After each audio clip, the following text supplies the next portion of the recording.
Et bonsoir et bienvenue dans cette vidéo. Donc aujourd'hui, nous allons aborder la deuxième vulnérabilité web, c'est DVWA, qui est la vulnérabilité d'injection de commande. Donc nous allons faire les trois niveaux de sécurité, que sont le niveau low, medium et high.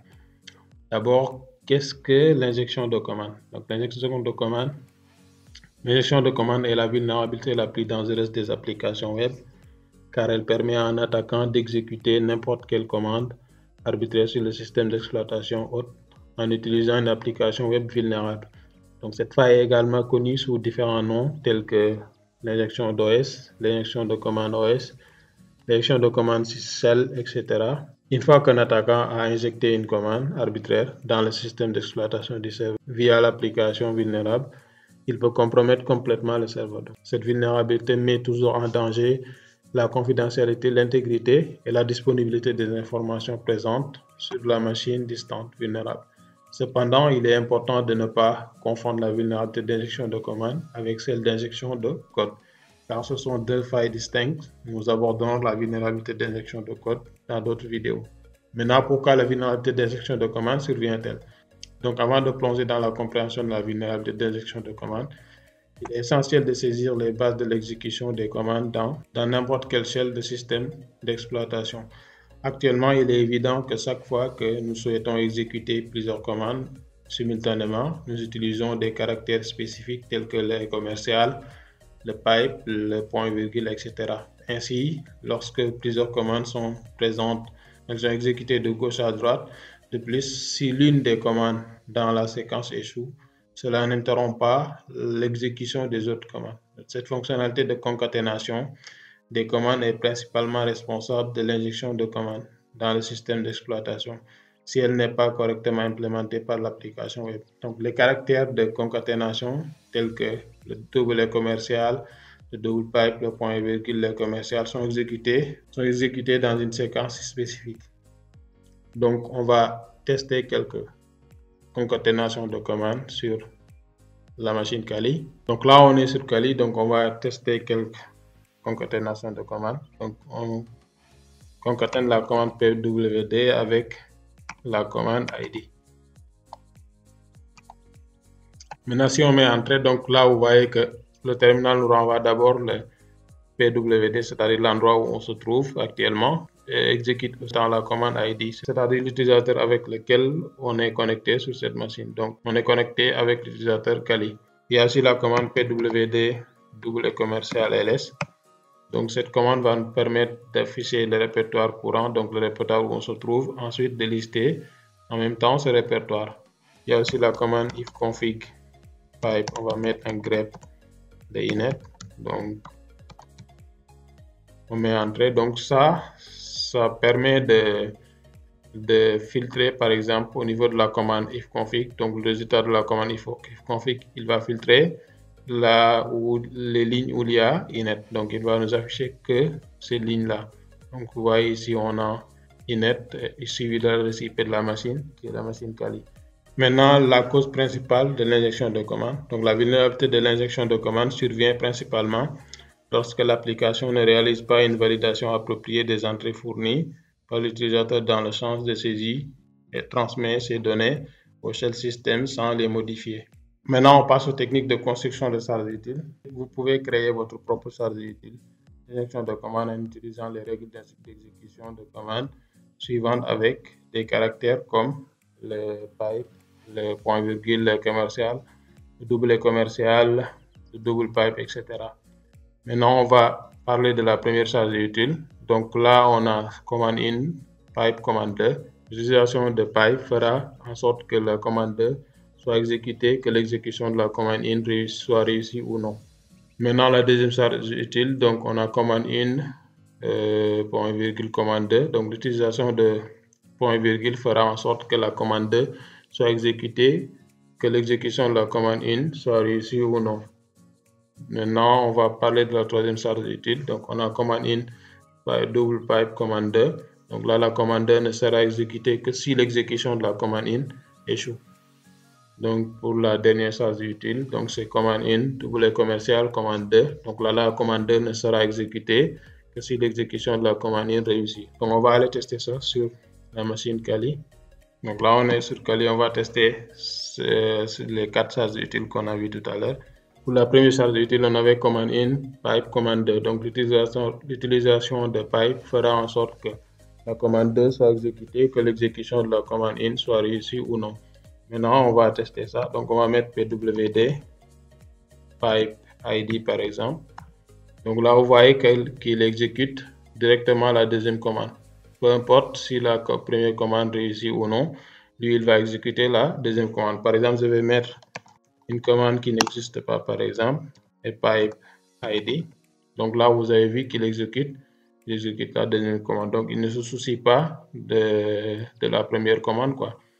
Maintenant, on passe à la deuxième charge utile. Donc là, on avait dit que c'est commande in point virgule commande 2. Donc l'utilisation de point virgule fera en sorte que la commande 2 soit exécutée, que l'exécution de la commande in soit réussie ou non. Donc là aussi, on ne va pas dire que c'est la même chose parce qu'ici, il va exécuter les deux commandes. Il va exécuter la première commande. Il va exécuter aussi la deuxième commande. Mais la deuxième commande est prioritaire, quoi. Donc, la deuxième commande va être exécutée, peu importe si la première commande s'exécute ou non. Donc, on va tester ça. On va mettre pwd, donc point virgule ls par exemple. Donc là, vous voyez qu'il exécute d'abord la commande pwd, ensuite il va exécuter la commande ls. Maintenant, on va mettre une commande qui n'existe pas, point virgule ls par exemple. Donc là, vous voyez qu'il exécute la deuxième commande. Peu importe si la première commande a réussi ou non. Donc là, on voit que la première commande a échoué, mais il arrive à exécuter la deuxième commande. Maintenant, on passe à la troisième charge utile. C'est commande in, double pipe, commande 2. Là, la commande 2 ne sera exécutée que si l'exécution de la première commande échoue. Donc ici, si on met une commande, par exemple, id, double pipe, ls. Donc là, la commande 2 ne sera exécutée que si la première commande échoue. Donc là, si on met une première commande qui est une bonne commande, donc là, la commande 2 ne sera exécutée. Ici, on voit qu'il a exécuté juste la première commande qui nous permet de savoir avec quel utilisateur on est connecté. Maintenant, on va mettre une commande qui n'existe pas pour la première commande, double pipe. On va mettre ls. Donc là, vous allez voir qu'il va exécuter la deuxième commande. Pourquoi? Parce que la première commande n'a pas réussi. Donc, il va exécuter directement la deuxième commande. On passe au quatrième payload, la quatrième charge utile et la dernière. Donc là, c'est commande in, double commercial, commande 2. Donc là, la commande 2 ne sera exécutée que si l'exécution de la première commande réussit. Donc ici, si par exemple, je mets pwd, double commercial ls, donc ici, il va exécuter les deux commandes. Pourquoi? Parce que la première commande a réussi. Mais si je mets par exemple un ping, par exemple, de google.com, tout en sachant que ma machine n'est pas connectée sur Internet, donc cette commande ne va pas réussir. On met un double commercial ID, par exemple. Donc là, si on exécute, il n'y aura aucune commande qui sera exécutée. Pourquoi? Parce que la première commande n'a pas réussi. Ici, la condition est que la première commande doit réussir d'abord pour que l'application puisse exécuter la deuxième commande. Maintenant, on va basculer sur DWA. On va démarrer avec le niveau low. Là, on se connecte avec admin et password.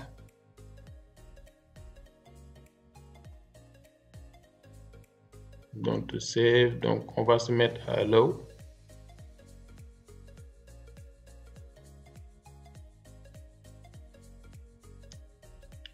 Et là, on va choisir la vulnérabilité command execution. Donc là, on est dans une application web avec une fonctionnalité de ping permettant à l'utilisateur de vérifier si l'adresse IP est pingable, c'est-à-dire si l'adresse IP est accessible ou non. Ainsi, chaque fois que l'utilisateur entre son adresse IP dans le champ de saisie, la commande exécutée en arrière-plan sera le ping de cette adresse IP. Donc, il va nous donner le résultat, c'est-à-dire si la commande a réussi ou non. Donc, on va tester avec l'adresse IP de bouclage local qui est l'adresse 127.0.0.1. Donc, on met entrée pour submit. Donc là, on a vu que ça a réussi. Donc là, le ping a réussi. Là, on sait que l'application exécute la commande ping sur une adresse IP fournie. Donc, si par exemple, on essaye de concaténer avec une autre commande, on va voir ce que ça va donner. De notre concept précédent, nous savons que le ping ne peut être effectué que par la commande ping, ce qui signifie que cette application exécute des commandes du système d'exploitation en arrière-plan pour réaliser cette fonctionnalité. Donc, que se passe-t-il si nous concaténons notre charge utile d'injection de commande avec l'adresse de bouclage local? Donc, si cette application est vulnérable à l'injection de commande, nous constaterons que notre commande injectée sera également exécutée. Donc, on va tester avec la commande suivante. Donc, on va mettre l'adresse de bouclage local d'abord, 127.0.0.1. Donc, pour rappel, ici, vous pouvez mettre n'importe quelle adresse IP, quoi. Donc, si l'adresse IP est sur le même réseau que la machine Metasploitable 2, donc le ping devrait passer normalement.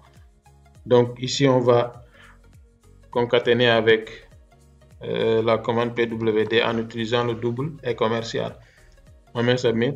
Donc, si vous regardez bien ici, le ping passe d'abord. Ensuite, il nous affiche aussi le répertoire où on se trouve actuellement. Donc là, on est sur vulnerability exec. Là, on peut voir que l'application a exécuté la commande ping. Ensuite, elle a exécuté la commande pwd. Donc, elle nous a donné le répertoire où on se trouve. Maintenant, on passe à l'analyse du code source. On va analyser le code source.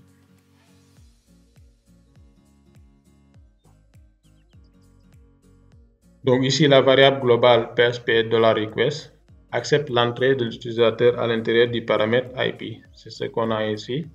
Donc ensuite, cette ligne indique que toutes les entrées données à l'intérieur du paramètre IP par l'utilisateur est directement transmise à la fonction selexec. Donc ce qui est très dangereux. La fonction selexec est responsable de l'exécution des commandes système puisqu'il n'y a aucune validation ou désinfection d'entrée implémentée sur le paramètre IP. Notre charge utile injectée a été exécutée. Donc c'est ce qui s'est passé tout à l'heure. Donc tout ce qui est entré en paramètre au niveau du paramètre IP donc est directement transmis à la commande selexec, à la fonction selexec qui s'occupe de l'exécution des commandes système. Donc là ici vous voyez qu'il n'y a aucune validation. Pourquoi on a réussi à exécuter la commande pwd. Maintenant, on va passer au niveau médium. Donc, on va changer la sécurité à médium. Submit. Là, on revient sur commande exécution. Donc, nous avons obtenu donc la même page que celle que nous avions dans le défi de niveau faible. Encore une fois, nous suivrons les mêmes étapes générales pour trouver la vulnérabilité d'injection de commande. Tout d'abord, testons si l'application fonctionne en mettant juste la DCP de bouclage local. Donc, ce qu'on a fait tout à l'heure, 127.0.0.1. Donc, submit. Donc là, normalement, ça doit fonctionner. Donc, on voit que l'application fonctionne et que le ping marche. Maintenant, on va essayer de concaténer notre charge utile d'injection de commande de base avec l'adresse de bouclage local et soumettons-la pour exécuter une commande du système d'exploitation. Donc, nous allons utiliser donc, le 127.0.0.1 double commercial ID comme charge utile, quoi. Donc, on va tester avec ça. Donc, 127.0.0.1, on met un double commercial ID. ID pour connaître avec quel utilisateur on exécute cette commande. On met submit. Donc là, on voit que ça ne marche pas. Donc forcément, il y a quelque chose qui a changé par rapport à la vulnérabilité log. Donc c'est ce qu'on va essayer de découvrir en regardant le code source. Donc on va aller vers le code source. Donc là, on a toujours le premier bloc qui accepte l'entrée utilisateur à l'intérieur du paramètre IP. Donc le bloc de code contenant donc la ligne str_replace, c'est-à-dire ce bloc de code là, str_replace, qu'est-ce qu'il fait? Donc, utilise la fonction str_replace pour remplacer certains caractères spécifiques dans la variable de la target. Donc ici, si on regarde bien ici ce bloc, donc qu'est-ce qu'il fait? Une substitution. Par exemple, s'il retrouve dans une commande un double commercial, il remplace ça automatiquement par espace. Et s'il trouve aussi un point virgule dans une commande, donc il remplace ça automatiquement par espace. Donc ce tableau associe les caractères donc double commercial et point virgule à un espace. Donc le double commercial et le point virgule sont des caractères utilisés pour concaténer des commandes shell, comme on l'a vu tout à l'heure. Donc ici, la conséquence de ce remplacement donc, sera donc lorsque nous essayons concaténer notre charge utile d'injection de commande, donc le 127.0.0.1, doublet commercial par exemple, bien point virgule. Donc le doublet commercial ou bien le point virgule est remplacé par un espace. Donc ce qui transforme la commande. Donc on aura comme commande 127.0.0.1 espace ID. Donc là, si on va tester ça au niveau de notre terminal, on va voir que c'est une commande qui ne fonctionnera pas. Donc ça, on va tester ça ici. On va mettre un ping, par exemple, parce qu'on sait que l'application fait un ping vers une adresse IP. Donc on met un ping de 127.0.0.1 double espace, par exemple, ID. C'est ce que fait l'application. Maintenant, si on met une commande qui a donc le doublet commercial ou bien une commande qui a le point virgule. Donc, c'est ça que l'application fait. Il remplace le doublet commercial par un espace, donc cet espace-là. Donc, ça, c'est une commande qui n'existe pas. Si je mets entrée, donc vous allez voir que la commande ne sera pas exécutée parce que la machine ne comprend pas. C'est une commande qui est insensée, quoi. Maintenant, on va essayer de bypasser cette protection. Donc, ici, on a vu qu'il a blacklisté, par exemple, deux caractères, c'est-à-dire le doublet commercial et le point virgule. Donc, on va tester avec les autres caractères pour voir ce que ça va donner. Donc, on revient sur l'application. Donc là, on va fermer ici. On revient sur l'application. Maintenant, comme le doublet commercial et le point virgule ont été blacklistés, donc on va essayer avec le seul commercial ou bien le pipe pour voir ce que ça va donner.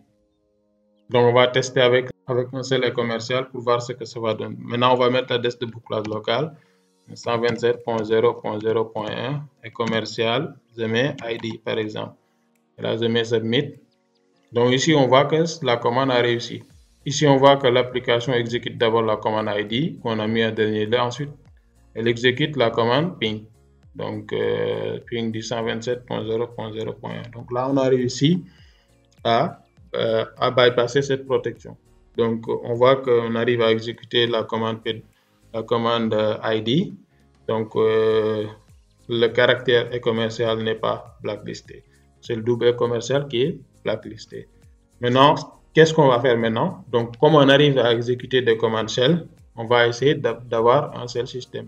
On va essayer d'avoir un reverse shell sur la machine distante. Donc, comme on arrive à exécuter les commandes système via l'application web vulnérable, donc on va essayer d'avoir un reverse shell donc sur la machine distante.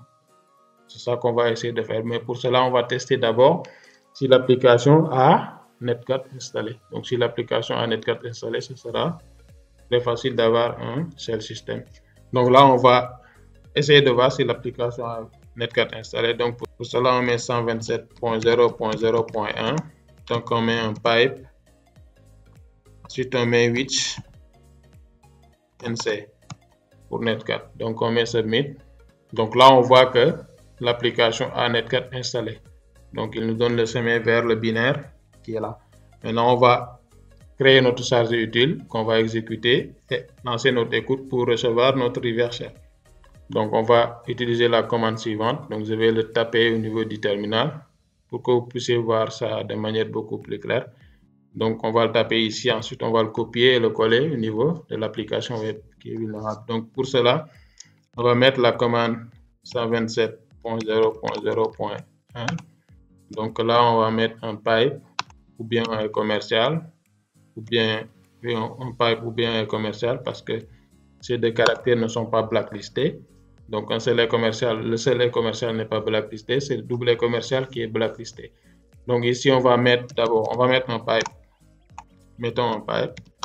Ensuite, on met la commande NC, c'est-à-dire netcat -e. Donc, on va lui mettre bin bash, par exemple, pour lui spécifier qu'on veut un shell bash. Ensuite, on va mettre l'adresse IP de ma machine Kali, 106.137, c'est-à-dire l'IP qui doit recevoir la connexion. Donc, c'est notre machine Kali et le port d'écoute qui est le port 1, 2, 3, 4. Donc, qu'est-ce que fait cette commande? Donc, on met nc -e. -e, on va lui spécifier le type de shell qu'on veut. On veut un shell bash. Donc, ensuite, on va mettre l'adresse IP de notre machine Kali, c'est-à-dire la machine qui va recevoir la connexion Donc, une fois cette commande exécutée, et son port, donc le port d'écoute, quoi, le port par lequel la connexion va passer. Donc, on va copier cette commande, mais avant de copier la commande, on va lancer l'écoute d'abord. Pour lancer l'écoute, c'est simple, on met NC -NLVP 1, 2, 3, 4. Donc, NC, donc, le 1, 2, 3, 4, c'est le port d'écoute. Donc, le L, c'est le listen mode. Le V, c'est pour plus de verbosité. Et le P, c'est pour spécifier le port, c'est-à-dire le port 1, 2, 3, 4. Maintenant, on va copier cette commande-là qu'on a mis tout à l'heure. Donc, ça, c'est notre charge utile, notre payload, quoi. Si on copie ça, on va coller ça au niveau de l'application qui est vulnérable ici. Donc, là, on met CTRL-V. Si on met Submit, automatiquement, on va recevoir un reverse shell sur notre écoute. Donc, on aura la main sur la machine cible, quoi. On met Submit, on revient sur notre écoute ici. Donc, ici, si vous voyez bien, on a une connexion qui a été établie. Donc, avec la machine 192.168.106.133. Donc, là, on peut commencer à taper de commande système directement.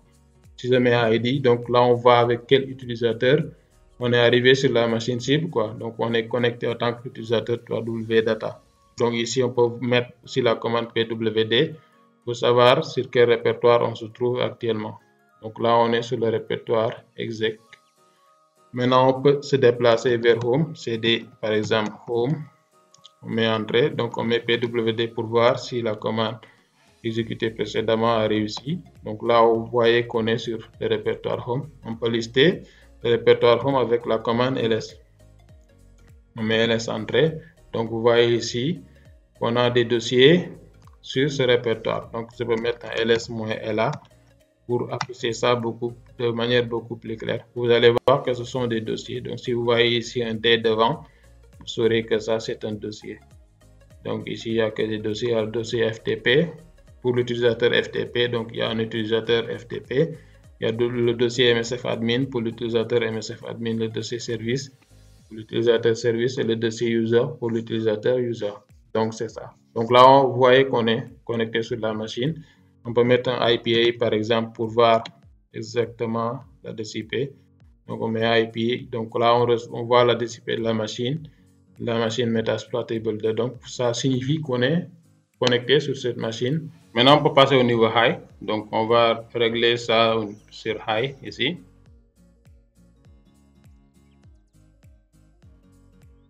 Donc on revient sur command injection. Donc à partir de là, on va essayer de tester les payloads qu'on avait utilisés précédemment, c'est-à-dire pour les payloads qu'on a utilisés pour le niveau low et pour le niveau médium, pour voir si ça va marcher. Donc là, je peux mettre un 127.0.0 et commercial ID par exemple, si je mets Submit. Donc là, vous voyez que ça ne marche pas. Donc avec le seul et commercial, ça ne marche pas pour le niveau high. Maintenant, je vais tester avec le pipe pour voir 127.0.0.1. Type ls par exemple. Donc je mets Submit. Donc là aussi on voit que ça ne marche plus. Donc ici il ne prend en compte que l'adresse IP, quoi. Donc si on met l'adresse IP par exemple, vous allez voir qu'on aura une réponse. Ping de 127.0.0.1 a fonctionné. Mais il n'accepte pas donc ici la concaténation de commandes. Donc pour cette partie, nous allons utiliser donc l'outil Commix pour exploiter ce niveau high. L'outil Commix est automatisé pour exploiter la vulnérabilité de l'injection de commandes dans les applications web. Donc cet outil est écrit en Python, ce qui signifie qu'il est compatible avec Linux, Windows et Mac. Donc il est préinstallé dans Kali, Black Arch et Parrot OS. Donc cet outil permet de trouver très facilement les vulnérabilités liées à l'injection de commandes, puis de les exploiter davantage. Donc c'est cet outil-là qu'on va utiliser pour exploiter ce niveau. Bon, avant ça, il faudra donc activer le proxy et lancer Bub pour intercepter la requête. Donc c'est cette requête-là dont on aura besoin.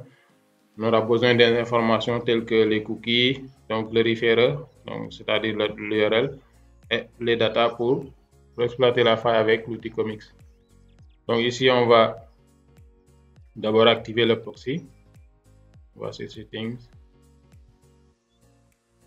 Proxy. Donc manuel proxy, ok. Donc à partir de là, je peux lancer Bub Suite pour intercepter la requête. Donc, lance Bub. Donc là, on vient sur Bub. Donc on vient sur l'onglet proxy. et on va mettre l'interception à on ici. Donc on va maintenant, on va mettre la de 127.0.0.1, recevoir la requête sur Bub. Donc là, on vient sur Bub. Donc les éléments qui nous intéressent ici, ce sont les référés là. On a aussi les cookies ici. Et enfin, la data. Donc ce sont ces trois éléments-là qui nous intéressent. Donc c'est ça qu'on va utiliser au niveau de l'outil Comics pour exploiter ce niveau high. Donc on met Comics ici. Donc -URL, mais égal, on va aller chercher le référé ici. Donc copie ça. Donc Shift Insert pour insérer, -cookie pour les cookies. On vient chercher le cookie ici. Shift Insert aussi pour insérer. Enfin, -data pour la data. On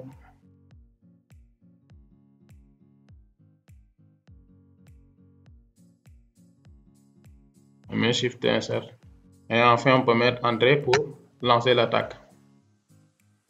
Donc ici, il faudra patienter. Donc ici, on met Yes. Donc là, vous voyez, il nous demande si on veut avoir un show de shell. Donc sur la machine, quoi, la machine cible. Donc là, on va mettre entrée ou bien Y. La réponse par défaut, c'est Yes. Donc on peut mettre juste entrée. Donc là, vous voyez qu'on a un show de shell sur la machine. Donc ici, on peut commencer à taper des commandes sur la machine distante. Donc on peut mettre la commande ID pour voir avec quel utilisateur on est arrivé sur la machine. Donc là, on est connecté en tant que wdata. On peut mettre aussi la commande pwd pour connaître notre emplacement. Donc on est sur le dossier vulnérabilité exec. Donc là c'est bon. Donc à partir de là, on a maintenant un pseudo shell. Maintenant c'est un pseudo shell comme son nom l'indique. C'est pas un shell complet. Donc on ne peut pas taper beaucoup de commandes ici. Donc à partir de là, on peut basculer vers un shell complet, quoi. Donc pour cette partie, on va réserver ça à l'exploitation de l'outil Comics. Donc quand on va exploiter l'outil Comics en profondeur, donc on va discuter de tout ça. Comment à partir de celle-là passer à un shell beaucoup plus complet et beaucoup plus stable. C'était ça la vulnérabilité d'injection de commandes. Donc on a fait un peu le tour des trois niveaux de sécurité. Donc je vous dis à la prochaine vidéo et d'ici là, portez-vous bien.